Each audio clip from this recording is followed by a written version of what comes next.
sulit. Berat semua pertanyaannya. Karena memang penghuni di PKB ini lengkap ya. Ada senior dari mantan jurnalis, saya lihat ada Kak Tris Dano tadi, ada Kak Paul Tokan di belakang, ada juga penyelenggara pemilu mantan Pak PPK, ada juga aktivis, saya lihat Tembuja juga ada dulu di anggota DPR di Alor. Saya memulai dari Ketua PKB Kota Kupang. Ya, berkaitan dengan syarat calon Bapak sekalian. Syarat calon untuk menjadi anggota Panwascam. Saya tadi di awal mengantar kita sedikit soal bagaimana pentingnya penyelenggara ad hoc Panwascam sampai dengan PTPS, PPK sampai dengan KPPS. Saya juga tadi menyampaikan soal problem kita di norma, Bapak Ibu sekalian. Nah, Undang-Undang Pemilu sebagai kerangka hukum pemilu bagi kami penyelenggara pemilu itu produk politik yang lahir dari kesepakatan politik DPR. Pertama berkaitan dengan syarat calon. Syarat calon ini kami kutip langsung lurus-lurus dari Undang-Undang Nomor 7. Jadi soal umur tadi bukan kalau kami bukan saja soal sulit di range waktu dia lepas dari partai politik. Tapi bagi kami yang paling sulit adalah syarat soal pendidikan dan umur. Jadi kalau di KPU itu masih ada kelonggaran. Di kecamatan ke bawah itu dia bisa umurnya 17 tahun. Tapi di pengawas itu dia wajib 25 tahun dan berijazah SMA atau sederajat. Selebihnya tidak bisa. Karena itu kami sudah bisa membayangkan di daerah-daerah kita yang distribusi SDM-nya tidak merata, itu menjadi kesulitan. TTS misalnya 32 kecamatan.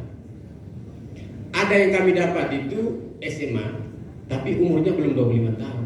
Juga sebaliknya, umur 25 tahun SMP saja tapi pernah menjadi penyelenggara pemilu. Itu soalnya. Jadi ini soal ini bukan hanya berkelindang di kita semata, tetapi ini soal nasional dan berulang-ulang itu Bawaslu sudah menyampaikan ke Komisi 2 dalam rangka revisi undang-undang itu kalau bisa syarat ini dilonggarkan. Tadi mempertimbangkan Indonesia ini dari Sabang sampai Merauke dengan topografi yang seperti ini, sebaran sumber daya juga seperti ini. Nah, itu soal yang pertama. Jadi Ibu Ketua, jadi kalau soal yang tadi soal dia pernah di partai itu saya kira kita masih bisa dapat lah.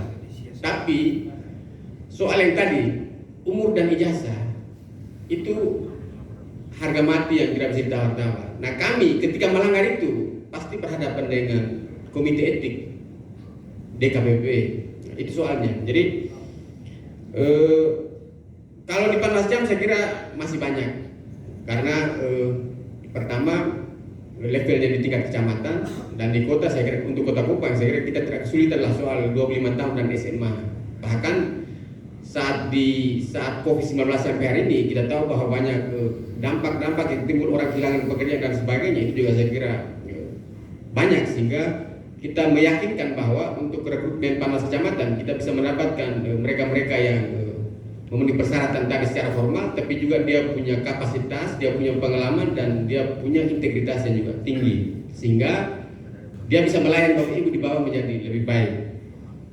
Terhadap soal 5 tahun juga sekali lagi itu juga kami tarik lurus dari Undang-Undang 7. Kami pun begitu. Jadi kalau saya selalu bilang begini, apa bedanya dia tidak pernah menjadi partai politik, tapi dia hari-hari itu dengan orang partai? Kan tidak ada bedanya itu. Kita tidak bisa membatasi misalnya saya misalnya mungkin di PKB tidak punya KTA dan SK pengurus saja, tapi hari-hari ini kita sering bertemu dan berdiskusi tentang banyak hal. Ketika masih menjadi jurnalis itu untuk meliput berita tentang pencalonan kepala daerah di Kota Kupang, kami mesti juga tenteng itu anggaran dasar PKB yang akhirnya juga hafal itu. Tapi problemnya kan apakah soal dia pengetahuannya, kedekatannya kan, tapi syarat administratif tadi. Dia mesti 5 tahun dan itu dibuktikan dengan kalau misalnya dia itu pernah menjadi pengurus, itu dia harus surati partai membuat pernyataan bahwa Pak Bahar itu sudah 5 tahun tidak di PKB lagi misalnya. Jadi sekali lagi ini soal standar yang ada di kerangka hukum pemilu kita yang memang kita tidak bisa kemudian mengambil kebijakan. Kalau kami mau saja lebih pendek lebih bagus supaya kita lebih mudah dapat orang. Seperti itu. Jadi soal syarat tadi yang tadi itu memang sekali lagi kita tidak bisa ambil kebijakan di level, karena sekali lagi apalagi kami di level provinsi, ranah penanganan itu ada di pembuat norma. Nah, norma itu DPR RI, dan saya kira Bapak Ibu sebagai partai politik punya kas itu untuk menyampaikan itu di level-level pusat. Kami sadar benar bahwa dalam seleksi itu tentu saja interaksi-interaksi berkaitan dengan figur-figur itu kita tidak bisa hindari. Tapi saya juga selalu sampaikan, kalau ada orang yang misalnya didorong untuk dia mendaftar menjadi calon di penyelenggara pemilu, apakah di PPK, Panwascam dan seterusnya, maka kami berharap supaya dia tidak datang dengan kosong sekali kepalanya. Karena apa? Tahapannya sedang berjalan. Jadi kalau dia datang tidak pernah punya pengalaman sama sekali soal pengawasan pemilu, soal kepemiluan teknis apalagi, itu juga dia tidak bisa berbuat apa-apa. Dia tidak bisa membantu untuk mengawasi Bapak Ibu yang ada di bawah. Karena itu beri kami mereka yang punya pengalaman, berintegritas baik. Itu kira-kira. Jadi itu soal syarat Panwas Kecamatan. Nanti saya karena kebetulan saya sampai dengan tanggal 20 ini posisinya sebagai Koordinat SDM. Jadi urusan perekrutan ad hoc sampai di TPS itu menjadi bagian yang harus saya urus. Tapi kesulitan yang selalu kami alami, kalau kecamatan mungkin masih kurang soal umur dan 25, tapi begitu turun di level desa atau TPS syaratnya sama, 25 tahun dan SMA. Itu sangat sulit. Karena itu kebijakan yang dilakukan Bawaslu hanyalah ada memperluas syarat wilayah administratif. Jadi untuk kecamatan itu kami buka untuk orang berKTP Kota Kupang, KTP Kabupaten. Sepanjang dia orang Kota Kupang, dia bisa bisa lamar menjadi Panwascam di Kelapa Lima. Yang penting persyaratannya dia mau. Demikian juga di kabupaten yang lain.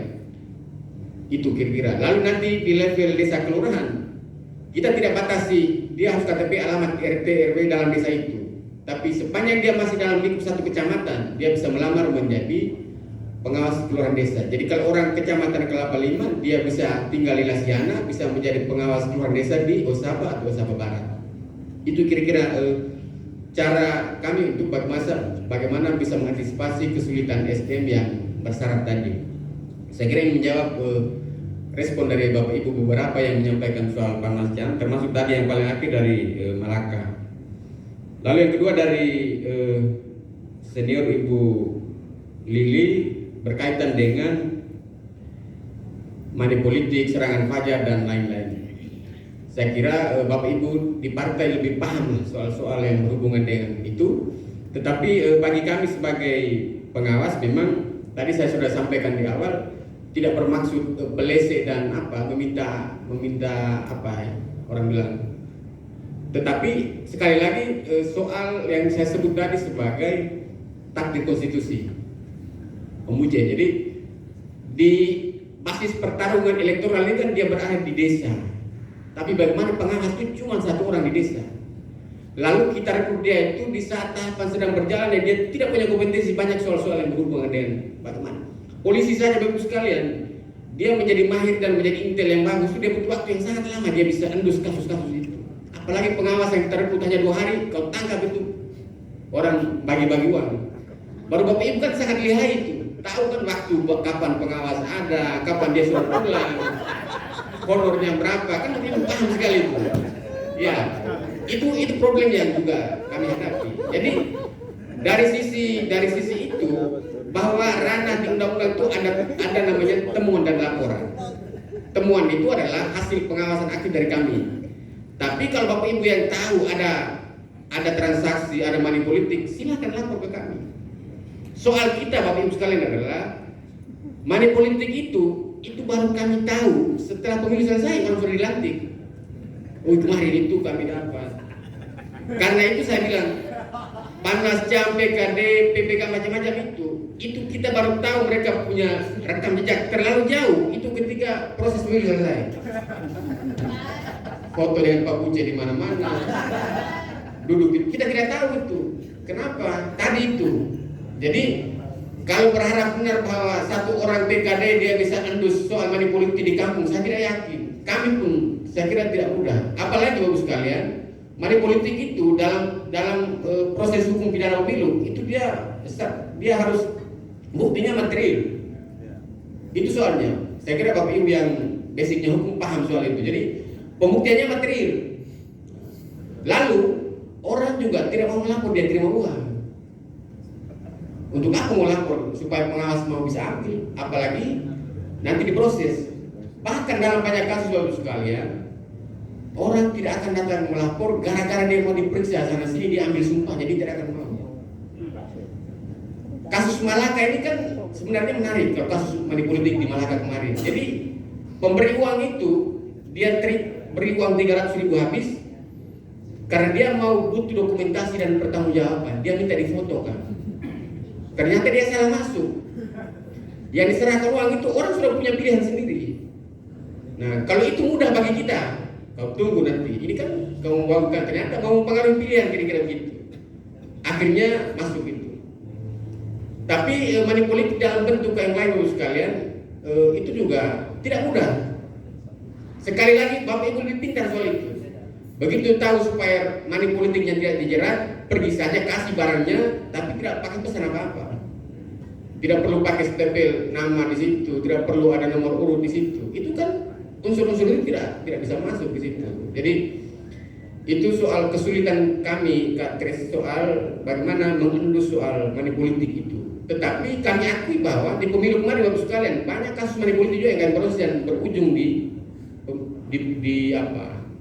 pengadilan dan sudah inkrah. Manggarai ada money politik, inkrah juga. Manggarai Timur tadi saya sebut, Kabupaten Kupang ada. Dan satu kemajuan besar di Undang-Undang 7 menurut saya adalah pengadilan in absentia terhadap money politik. Jadi pelaku money politik itu kalau di undang-undang sebelumnya dia tahu rentang waktunya 7 hari, 14 hari itu kalau tidak ditangani itu kadaluarsa. Jadi dia bagi uang habis, dia keluar daerah, dia tunggu hari 15 dia sampai kembali ke Kupang. Sudah selesai itu. Tapi sekarang di Undang-Undang 7 mau hilang sampai kapanpun sudah inkrah datang masuk penjara. Itu kira-kira kemajuan di Undang-Undang 7. Jadi sejak jadi proses penyidikan polisi, penuntutan jaksa sampai pengadilan dia tidak ada pun tidak soal. Tapi begitu inkrah putusan 2 tahun, Bapak sembunyi dimanapun pulang langsung diborgol masuk ke penjara. Apalagi dia calon, suaranya juga hangus, dia tidak akan dapat menjadi anggota DPRD. Jadi kalau dia DCT dicoret, kalau dia calon terpilih pun juga dicoret kira-kira seperti itu. Jadi karena itu Bapak sekalian, bagi saya merasa bahwa hari ini penting ada di BKB supaya Bapak Ibu semua membantu kami untuk menyampaikan ini, mengabar ini kepada semua pihak supaya kemenangan itu dia tidak boleh tercoreng dengan soal-soal yang tadi. Sayang tuh Bapak Ibu sudah kerja capek bertahun-tahun begini, tiba-tiba mau dilantik lalu pengadilan memutuskan terbukti secara meyakinkan melakukan money politik lalu dicoret oleh Pak Edi dan tidak dilantik. Seperti itu. Jadi itu soal soal pelanggaran money politik dan lain-lain. Tetapi di undang-undang mekanismenya tadi ada 2 mekanisme, laporan masyarakat atau temuan pengawas pemilu. Kalau temuan itu hasil aktif pengawasan secara langsung. Tapi kalau money politik, tapi kalau laporan tadi banyak kalau kadang gini, karena Paul telepon, ada Bahar itu ada orang lagi bagi uang itu kami anggap sebagai informasi awal. Kan ada orang juga takut tidak mau lapor. Apalagi ingat kau dapat dan kau di pilkada itu Bapak sekalian, antara pemberi dan penerima itu dia sama-sama kena pidananya kalau dipidana pemilu. Case Malaka kemarin itu jaksa berargumentasi bahwa penerima itu dia tidak ada niat untuk menguasai secara materi uangnya. Buktinya dia lapor ke Panwas, artinya dia tidak ada niat mau menguasai barang yang diberi itu, dan itu akhirnya dia menjadi saksi saja. Tapi dalam konteks pilkada pemberi penerima itu kena semua, karena itu siapa yang berani lapor? Lu lapor lu kena, lu terima ini. Jadi itu kesulitan bagi kami juga untuk bagaimana bisa memproses soal-soal itu.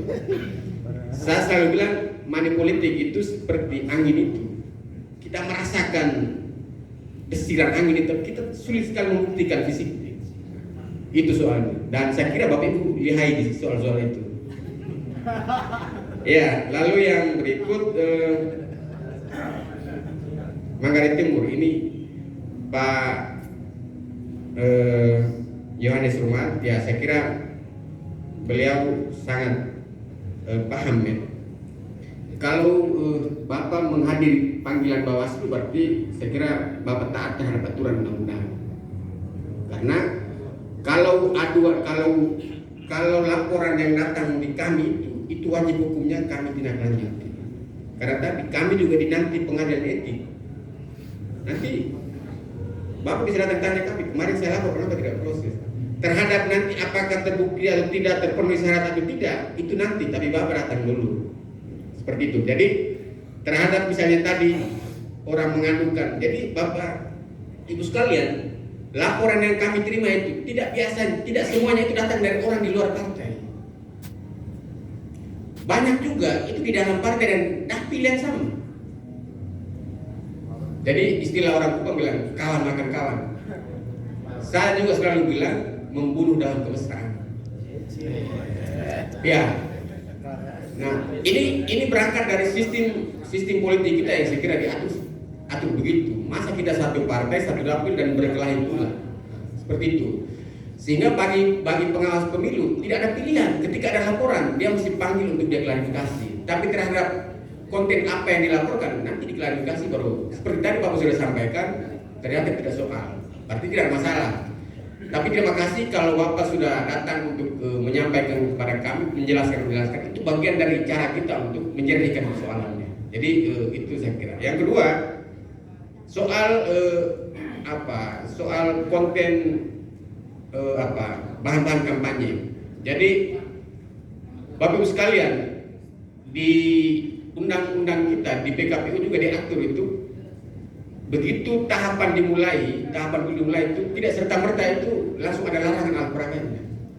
Buktinya sekarang karena partai politik ini dalam kondisi status quo karena sedang berproses, berarti di saat ini kita tidak bisa melakukan penindakan apapun. Makanya saya ganggu tadi, kalau kita jalan hari ini dari Bandara Etari sampai ke sini itu PKB sangat ramai sekali di pinggir jalan. Nah, konteks itu sebenarnya kalau di norma Undang-Undang 7 itu juga lebih kepada urusan pemerintah daerah, soal tata kotanya, soal estetikanya, jadi lebih kepada penegakan perda kalau di luar tahapan. Tapi begitu tahapan kampanye sudah dimulai, Bapak, maka kami mesti juga taat terhadap aturan yang ada di undang-undang maupun diatur KPU. 5 tahun lalu ketika kami bertemu dengan pimpinan DPR provinsi, kami juga diprotes. KPU Bawaslu ini sampai atur soal ukuran huruf di baliho juga sampai diatur berapa senti, lebarnya berapa senti. Kami yang sampaikan satu hal saja, kami ini kan hanya menjalankan. Yang bikin itu kan Bapak di Kalibata dan Senayan, saya protesnya ke sana. Ya, jadi menurut kami karena ini pesta, mestinya jangan sampai kita terlalu sangat kaku berkelahi terus tiap hari gara-gara soal ukuran spanduk, soal tempat pemasangannya. Itu yang sepanjang itu dilarang, pasti kami juga melarang, Bapak. Jadi saya minta maaf juga. Tadi soal konten, jadi misalnya Bapak menyampaikan ucapan selamat Idul Fitri, selamat Natal, saya kira itu tidak hanya di Manggarai. Sekarang ini dari tahun lalu di kota ini juga mulai banyak. Tidak ada apa-apa, tiba-tiba baliho besar sekali, hanya nama saja. Dan kami sebagai penyelenggara sudah tahu itu isyarat mau menjadi calon. Apakah calon apa pun kita tidak tahu, karena judulnya tidak ada, hanya nama saja. Itu boleh.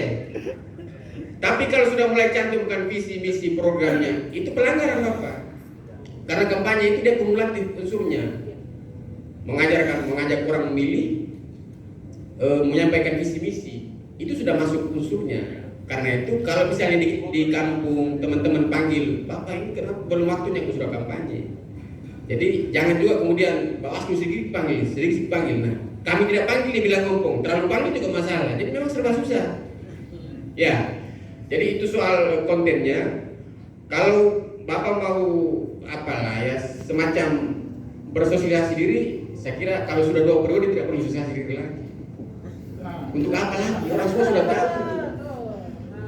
Kami saya sering di partai saya bilang begini, Tidak semua orang itu Bapak Ibu pemilih itu dia tidak lihat Bapak punya foto ada di baliho itu, karena dia sebentar lagi ada foto. Sebentar-sebentar saja nama pun dia tidak baca. Jadi nanti pemilu dia bingung, apalagi surat-suara tidak ada foto. Kemarin itu siapa yang gantung di liba itu? Tidak tahu dia. Ya, karena itu bantulah penyelenggara itu yang datang ke rumah-rumah, pastikan Bapak sudah KTP ada, sudah daftar belum. Catatkan di dalam buku kemenangannya itu, supaya begitu harian Bapak sudah tahu berapa suara yang dipilih. Lebih efektif dari rumah ke rumah, datang dengarkan apa, sekaligus Bapak cari aspirasinya. Kami di kampung ini soalnya jalan raya, ini soal irigasi, ini soal listrik, macam-macam. Daripada Bapak cetak baliho 100 gantung sepanjang jalan, tidak semua orang baca itu baliho Bapak. Apalagi nama. Yang paling celaka adalah nama di ijazah dan KTP itu beda dengan nama panggilan. Jadi Bapak pusing sosialisasi berulang-ulang. Surat suara nama lain, di kampung orang panggil lain lagi. Ini yang kemarin itu siapa yang kemarin datang di rumah? Pusing juga dia. Ya. Karena itu menurut saya yang paling bagus adalah tidak usah banyak baliho.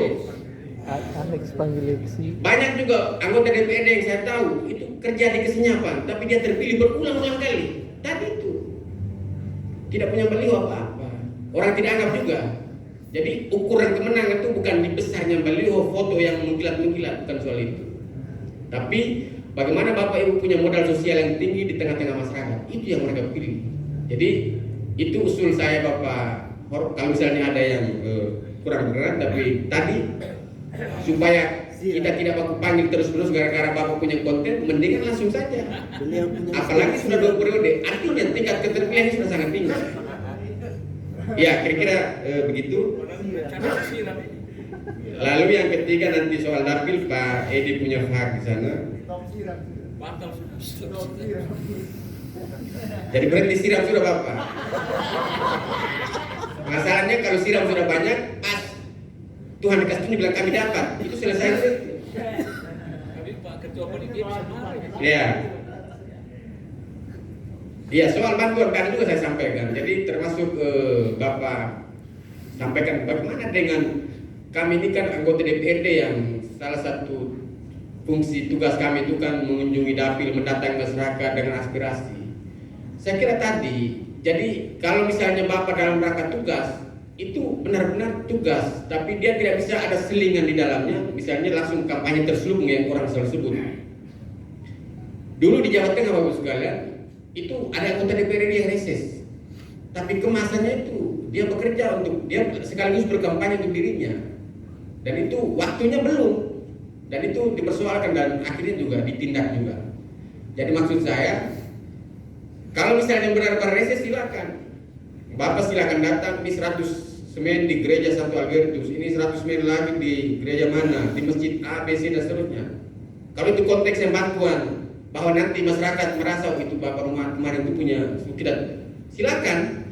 Tapi kalau di situ ada kemasannya, ada amplop, terus ada logo partai, ada pesan macam-macam, unsur manipulatifnya ada di situ Bapak. Jadi kami bisa proses.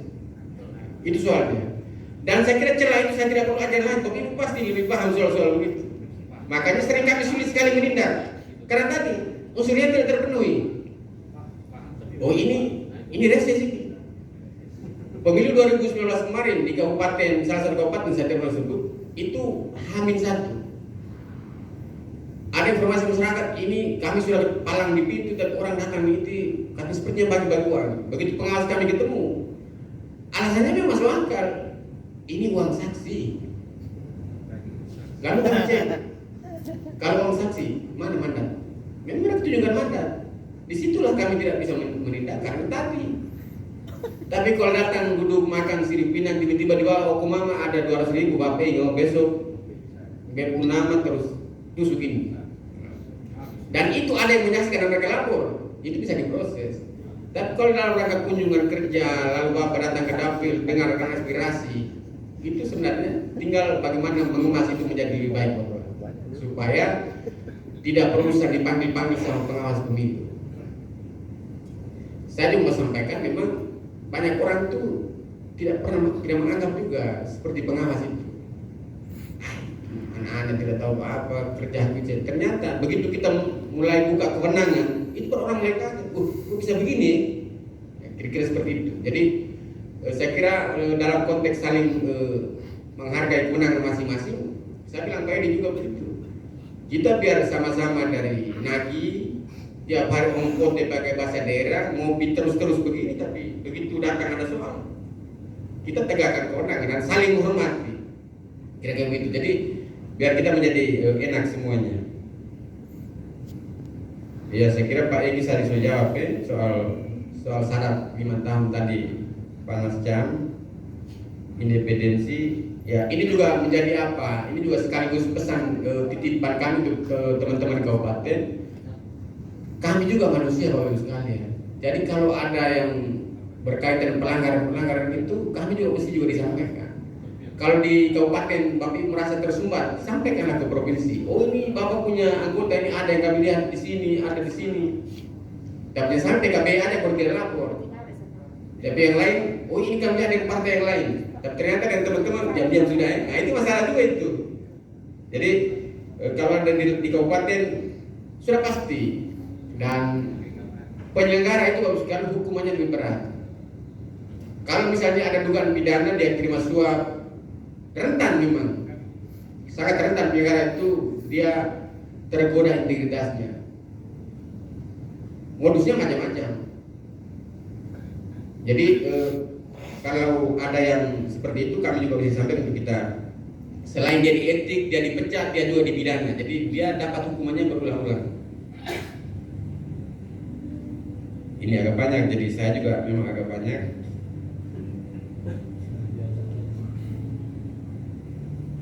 Ya, saya kira sama dengan itu soal apa Bapak sekalian, soal penanganan pelanggaran tadi itu. Jadi yang saya mau sampaikan itu adalah kalau misalnya pelanggaran itu, misalnya Bapak Ibu melakukan kampanye, ada case ini. Jadi ketika kami pernah RDP dengan DPR provinsi di periode kemarin, itu kami KPU itu diserang habis-habis, alat peraga, soal kampanye tanpa izin. Saya bilang kami ini kan hanya melaksanakan aturan yang bapak-bapak buat, terus kenapa kami disalahkan? Izin mesti pakai izin dari polisi, itu wajib. Lalu tiba-tiba alasannya kami ini mau ke TTS tapi ditakari masyarakat tahan oto, kami harus turun. Nah turun saja, tidak boleh kampanye di situ karena punya kami di sana. Iya itu kan begitu. Kami kan begitu masuk Batu Putih kan dong palang, dong minta turun ya silakan turun, tapi jangan kampanye. Kampanye bapak izinnya di tempat yang lain. Kan kira-kira begitu. Jadi enaklah kita bisa pahami soal-soal begitu bahwa ada halangan di jalan. Tapi mari supaya aturan itu kita sama-sama taat. Karena Bapak Ibu sekalian, pemilu itu dia menjadi berintegritas, jujur, adil, bersih itu tidak hanya di kami ini. Tapi kami juga bisa juga dipengaruhi oleh Bapak-bapak tuh. Bagaimana ke Paul? Ya tuh, kami bisa digoda oleh partai juga. Pembahar, sebentar kita bisa ngopi kok, ya. Kan begitu. Jadi sekali lagi kalau kita saling menghargai, mau supaya pemilunya bersih, berintegritas, itu tidak hanya di mulut saja. Tapi mari kita implementasikan itu dengan cara sama-sama konsisten dengan aturan kita dan kita saling menghargai soal wewenang, tugas, wewenang dan kewajiban kita masing-masing. Saya kira begitu dari saya secara umum. Kalau misalnya ada yang belum cukup, saya kira hari ini bukan hari terakhir ya. Saya kira kami tentu tetap membuka diri baik di provinsi maupun kabupaten kota untuk berdiskusi dengan teman-teman di partai seluruhnya, termasuk PKB. Apakah kita bisa diundang ngopi kah atau misalnya sosialisasi atau apapun bentuknya, kami selalu siap untuk memberi diri untuk teman-teman di partai politik, karena penyelenggara itu pada prinsipnya dia melayani Bapak Ibu partai politik dan pemilih. Saya kira demikian, moderator, saya kembalikan. Terima kasih. Baik, terima kasih juga Pak Bahar yang sudah menjawab beberapa pertanyaan. Selanjutnya mungkin Pak Edi bisa kemudian menjawab beberapa pertanyaan terkait dari beberapa penanya. Saya persilakan. Baik, terima kasih Bapak Ibu sekalian atas responnya yang sangat banyak. Kami mencoba mempersingkat jawabannya. Yang pertama dari aspek dapil ya. tampak tadi di Kota Kupang menginginkan dapil yang dipertahankan, tapi di Alor keinginannya supaya dimekapkan. Ya, saya beberapa hari lalu ke Alor, teman-teman di Alor juga menceritakan bagaimana ada sejumlah aspirasi yang masuk. Karena memang ketika saya lihat di peta di dapil berapa 3 ya, tidak salah 2 ya, itu cakupannya sangat luas secara geografis. Sehingga saya mendorong teman-teman nanti pada saatnya teman-teman silakan berproses. Tapi paling penting adalah untuk melakukan pemekaran dapil itu yang paling penting adalah yang pertama itu memperhatikan data kependudukan. Kalau secara keseluruhan di undang-undang sudah atur jumlah penduduk 200 sampai 300 berapa kursi, 300 sampai 400 berapa kursi itu sudah diatur. Itu tidak bisa untuk mengutak-atik di situ. Tapi untuk pemekaran dapil per kecamatan, nah itu juga teman-teman akan perhatikan data dari Kemendagri, data agregat kependudukan DAK 2. Nah, sebagaimana yang disampaikan tadi, yang benar adalah DAK 2 semester 1 tahun 2022. Tidak mungkin semester 2 tahun 2022 karena penyerahan DAK 2 dan DP 4 itu di bulan Oktober tanggal 14 ini. Karena itu Bapak Ibu sekalian, pegangan kita di situ dari data DAK 2 itu KPU mengeluarkan keputusan jumlah penduduk di kabupaten ini jumlah sekian. Dasar itu menjadi hitungan apakah jumlah kursi DPR di setiap kabupaten kota itu berubah atau tidak, dan memperhatikan range tadi. Nah, setelah mendapatkan jumlah penduduk tadi akan dihitung dalam pembagi penduduknya untuk menghitung jumlah kursi setiap dapil. Bapak Ibu sekalian, di Kota Kupang, kasus Kota Kupang tadi, tentunya teman-teman ini masih wacana ya. Saya yakin ketua KPU kota juga tidak mungkin berani menyampaikan ke publik mau ada usulan perubahan itu, karena kita belum masuk ke tahap itu. Pastikan DAK 2 diterima dulu, lalu petakan data itu per kecamatan, karena dapil itu kan adalah kumpulan kecamatan atau kecamatan. Nah, pertanyaannya, apa alasannya Kota Lama mau digabung ke Kota Raja? Itu harus dipertanggungjawabkan oleh pendataan kembali dapil yang ada. Apa ketujuh prinsip itu terpenuhi atau tidak? Ataukah dan 7 prinsip itu prinsip yang terakhir, kesinambungan? Kalau yang dulu sampai sekarang punya kesinambungan, untuk apa dia ubah? Itu poin paling penting, kesinambungan. Beda kalau kasus Alor. Kalau memang faktanya bahwa keterjangkauan pelayanan selama ini sangat sulit, nah mari dievaluasi. Karena itu ada ruang uji publik yang akan dilakukan oleh teman-teman KPU Kabupaten dengan stakeholder terkait. Lalu KPU Kabupaten akan mengusulkan provinsi akan mengusulkan ke pusat. Karena kewenangan menetapkan itu ada pada KPU RI. Kita di tingkat bawah hanya melakukan proses uji publik, pengusulan sampai dengan penetapan di KPU RI. Lalu yang berikut Bapak Ibu soal pencalonan. Pencalonan tadi ada 2 hal. Yang pertama soal keterwakilan perempuan. Nah, karena Undang-Undang 7 tidak berubah, maka standarnya sama dengan pemilu 19, minimal 30%. Ini kalau bicara soal pencalonan. Kalau jumlah kursinya di setiap dapil itu 3, misalnya minimal 3, maka dari 3 orang itu minimal perempuan 1 orang. Atau kelima, setiap kelipatan 3 harus perempuan 1. Itu kan ketentuan waktu 2019, dan itu harus ditaati. Ketika partai tidak melakukan itu, ya di KPU kan kembalikan, silakan diperbaiki. Kalau tidak diperbaiki, TMS. Itu jelas. Karena itu Bapak Ibu sekalian, Undang-Undang 7 sepanjang tidak berubah, maka saya yakin pada pemilu 2015 perlakuan yang sama itu.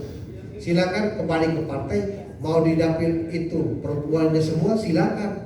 Yang terpenting syarat minimalnya terpenuhi ini. Lalu yang berikut soal calon yang TNI atau Polri. Ini juga saya lihat mengacu pada pengalaman 2019.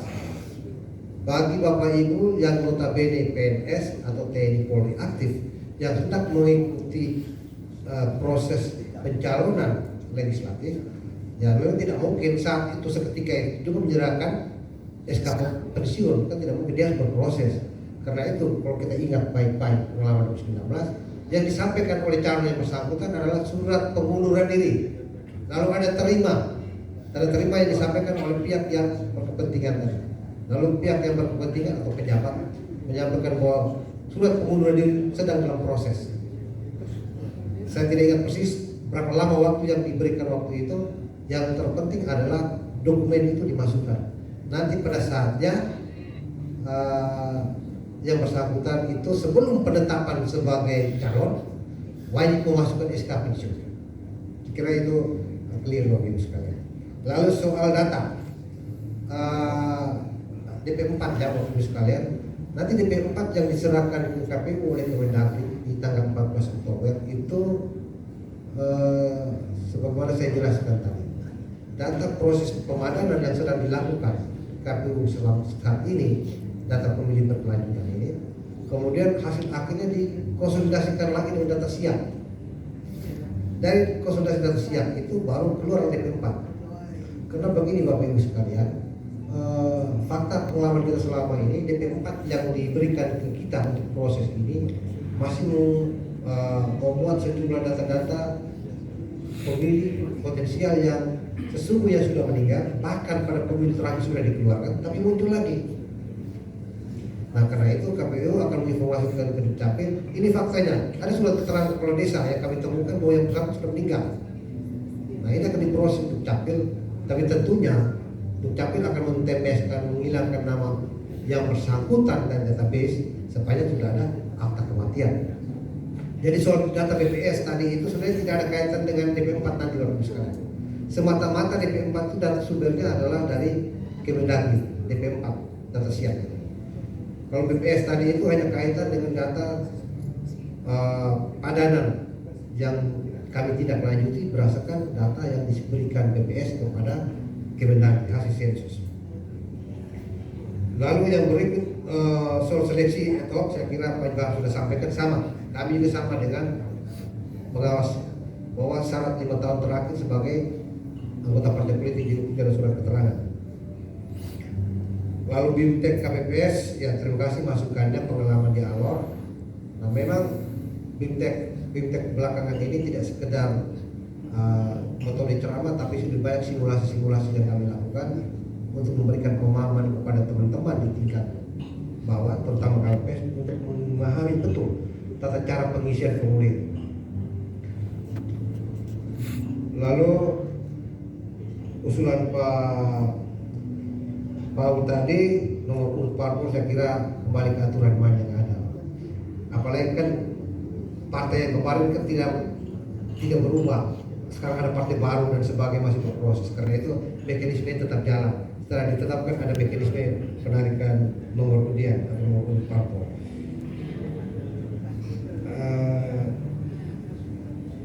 Ya dari Manggarai, ya ini masukan buat kami pengalaman di Manggarai.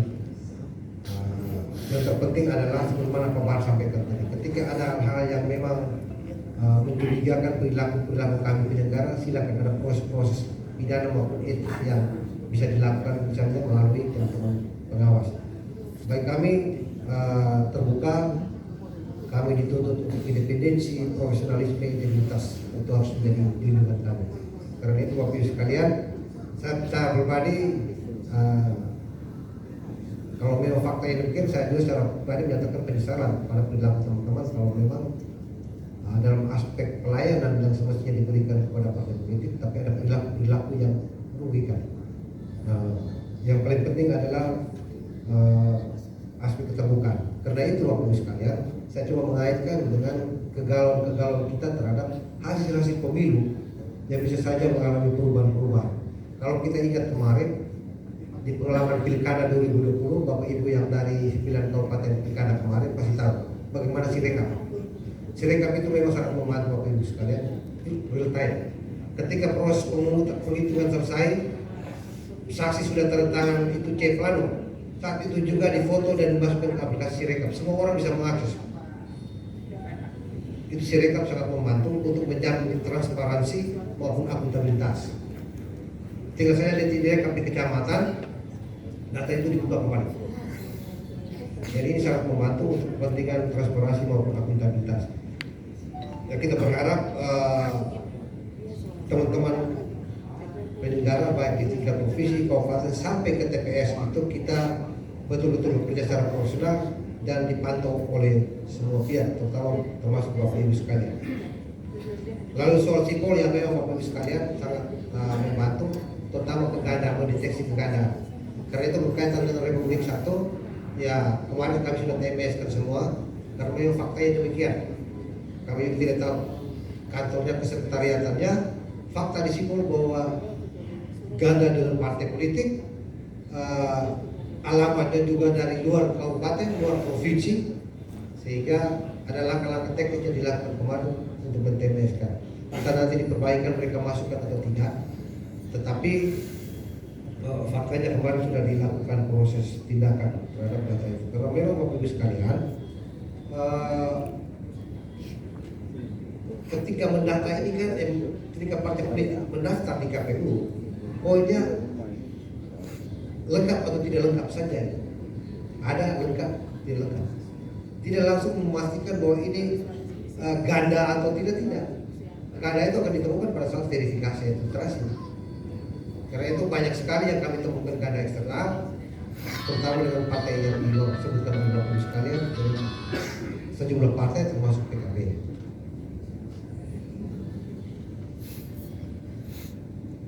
Saya kira itu yang bisa kami respon Bapak Ibu sekalian, termasuk dengan nama-nama yang ada di sipol tadi. Di kami juga ada mekanismenya. Ada sejumlah masyarakat yang mengadu, namanya dicatat masuk ke sipol oleh partai politik, dan kami sudah melalui Bawaslu juga sudah berproses untuk mengisi format pernyataan untuk diteruskan ke KPU, dan KPU secara hierarki berkoordinasi dengan partai politik. Maka itu yang bisa kami respon atas semua masukan Bapak Ibu sekalian. Semoga bermanfaat. Terima kasih. Saya kembalikan ke Pak Moderator. Baik, terima kasih juga untuk Pak Edi yang sudah menjawab beberapa pertanyaan terkait. Selanjutnya Pak John mungkin juga kemudian silakan menjawab beberapa pertanyaan. Baik, terima kasih Pak Don, Moderator. Bapak Ibu sekalian saya hormati, memang tadi semua ada 10 penanya. 10 penanya, ada 5, 1, 2, 3, 4, 5 yang bertanya terkait dengan Kesbangpol. Yang pertama dari Kota Kupang. Kota Kupang bertanyakan, Pak, kenapa itu dana bantuan politik kenapa tidak dinasamaratakan saja? Nah, ini sekaligus saya mau menjawab pertanyaan daripada kasus yang terjadi di Manggarai sama di Alor. Ketika Alor mempertanyakan, kebetulan saya ditelepon langsung oleh Bupati, mempertanyakan tidak lanjut daripada surat permohonan untuk minta rekomendasi tentang kenaikan bantuan politik untuk Kabupaten Alor. Saya juga ditelepon oleh Sekda Kabupaten Manggarai terkait dengan masalah yang sama. Setelah saya telusuri persoalannya, yang pertama saya ketika mendengar itu, saya juga didekati oleh DPRD Kabupaten Alor dan juga staf khusus gubernur dari Alor, Pak Immanuel Blim. Saya mau sampaikan di sini Bapak Ibu sekalian bahwa sampai detik ini Kesbangpol tidak mendapatkan disposisi dari gubernur. Jadi surat daripada kabupaten kepada gubernur, kamu tidak dapat disposisi. Namun demikian, karena itu sudah dikomunikasikan dengan saya, maka saya pergi ke Pak Gubernur. Lapor Pak Gub, betul ada surat dari Alor sama dari Manggarai yang meminta agar dilakukan kenaikan satuan biaya bantuan politik per orang, per suara. Bapak Ibu sekalian saya hormati, Pak Gubernur saran bersama saya, sebaiknya sebaiknya itu dipikirkan agar itu coba dinaikkan dari 1.500 menjadi 3.000. Itu saran guru. Kemudian saya mencoba untuk menyusun telan staf kepada Pak Gubernur. Kenapa 3.000? Karena kondisi keuangan negara, keuangan daerah saat ini lagi tidak sehat. Kemudian saya telusuri, saya minta Pak Kepala Bidang Politik untuk melihat data tentang penyebaran, distribusi, data tentang jumlah satuan biaya, satuan bantuan politik tadi itu. Ternyata Bapak Ibu sekalian, yang terendah memang Alor 1.500, yang tertinggi kalau tidak salah Sumbar Timur atau Sumbar Tengah dengan Sabu. Itu di atas 12.000 itu, 14.000-an. Terus yang nomor 2 terendah adalah TTS. TTS itu 2.900 sekian, 960. Kurang 10-20 rupiah sudah menjadi 3.000. Nah ternyata setelah saya telusuri Alor itu kenapa sampai demikian, itu memang ada sedikit kekeliruan sedikit. Alor itu semulanya itu sebelumnya itu 4.000 lebih. Tapi ketika turun surat Permendagri nomor 30 sekian 78 atau 36 tentang penetapan satuan biaya untuk bantuan politik itu 1.500, 1.250 dan 1.000 untuk pusat. Nah, langsung menyesuaikan. Diturunkan dari 4.000 sekian menjadi 1.500. Disetujui. Nah, sekarang mau menaikkan kembali ini sulit. Karena ini kondisi keuangan di negara ini. Nah, kemudian dari Manggarai telepon saya juga, Pak Sekdanya. Kebetulan semua teman saya itu. Ya, baik Pak, nanti kami mau diskusikan, saya mau buat telan staff, saya mau naikkan dari 1.500 menjadi 3.000. Batal sudah Pak. Nah, ternyata Manggarai itu sudah 4.500. 4.120. Mau dinaik 4.120. 4.150. Mau dinaikkan 10.000. Kalau saya taruh dengan 3.000 artinya bukan naik, tapi tambah turun lagi. Nah itu persoalan Bapak Ibu sekalian. Jadi yang menjadi pertanyaan dari Kota Kupang, bagaimana Pak Samka bisa meratakan? Saya juga mau samaratakan, tapi dengan samaratakan dengan standar yang terendah adalah TS 2.960 rupiah misalnya. Mau enggak? Kenapa saya katakan harus TS yang terendah? Kalau kita mengikuti yang tertinggi, ini kan perlu diberbicara di apa namanya, dirundingkan lagi. Ada yang sampai dengan 17.000 loh masalah, tertinggi 17.000. Nah kalau misalnya TTS 3.000 dinaikkan menjadi taruhlah 10.000, mampu TTS.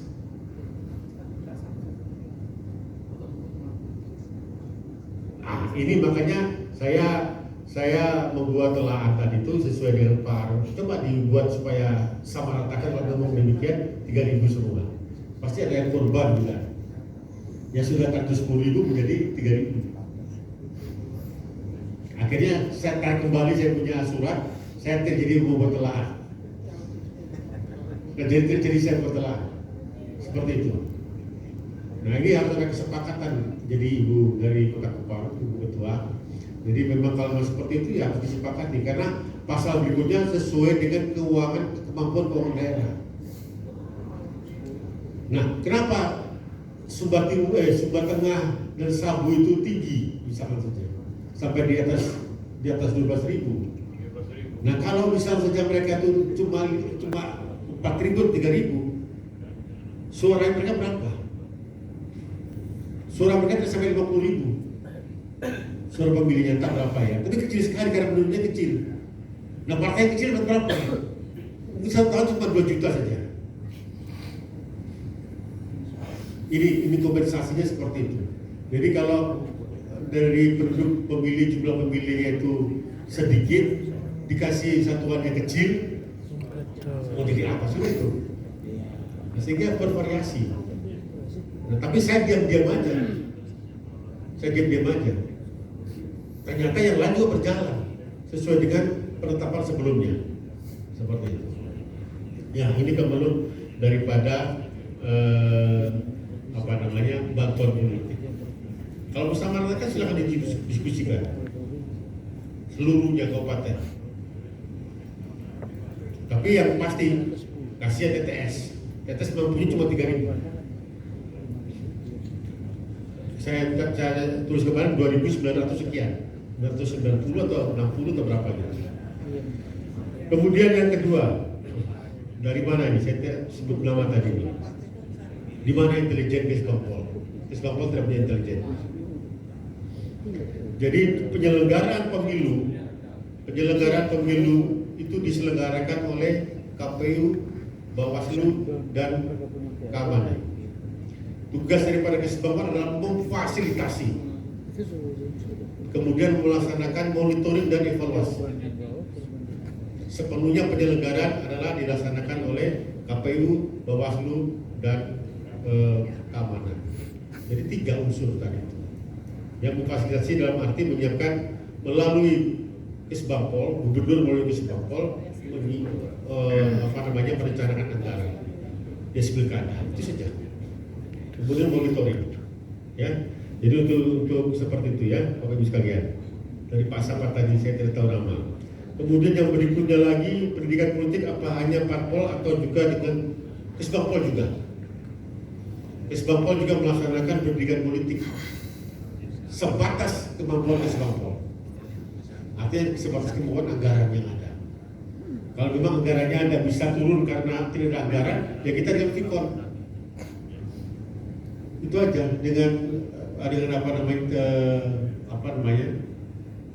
virtual seperti itu ya. Jadi kita juga laksanakan hanya tidak bisa dirasakan oleh banyak orang sehingga tidak termonitor karena memang terbatas sekali.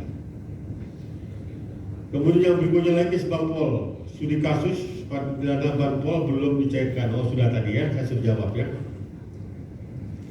Nah tidak sampai di Kesbangpol tidak mengeluarkan rekomendasi. Jadi hanya gubernur saja yang mengeluarkan rekomendasi. Kemudian yang berikutnya lagi isu strategis, ada non strategis. Tadi sudah saya sebut Pak dari awal dari sana tentang masalah etnis. Ada orang hulu, ada orang hilir. Ya etnis hulu, etnis hilir. Nah bagaimana kita merangkul mereka supaya mereka juga tidak merasa bahwa mereka adalah etnis dan kita bisa menghindar Pak. Tapi menyamakan bahwa kita adalah bangsa Indonesia itu yang kita perlu sosialisasikan. Seperti itu ya, dengan pendidikan politiknya. Kemudian yang berikutnya lagi sempat disinggung tentang masalah apa tadi ini? Representasi perempuan tadi itu ya. Nah itu juga saya mengingatkan itu juga bagian salah satu indikator dalam penilaian indeks demokrasi Indonesia. Ketika NTT itu komposisi proporsi perempuan itu rendah, itu maka nilai indikatornya juga rendah.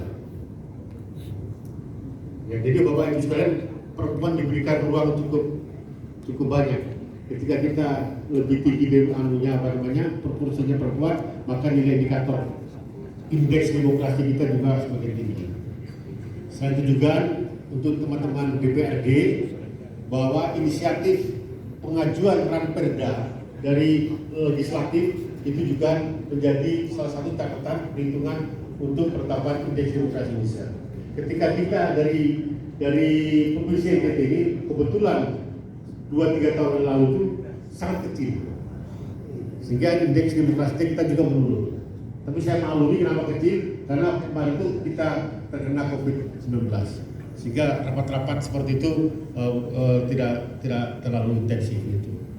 Ya. Terus kemudian Kesbangpol, ya. Jadi yang terakhir saran daripada Pak Sapa dari ini agar mensosialisasi kepada pemula saya terima dengan baik. Itu juga saya sudah rencanakan, saya sudah ajukan.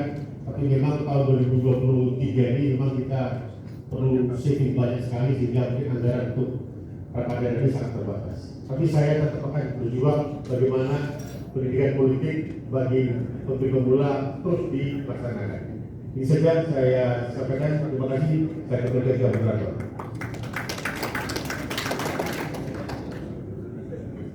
Oh ya, terima kasih untuk Pak John yang sudah menjawab.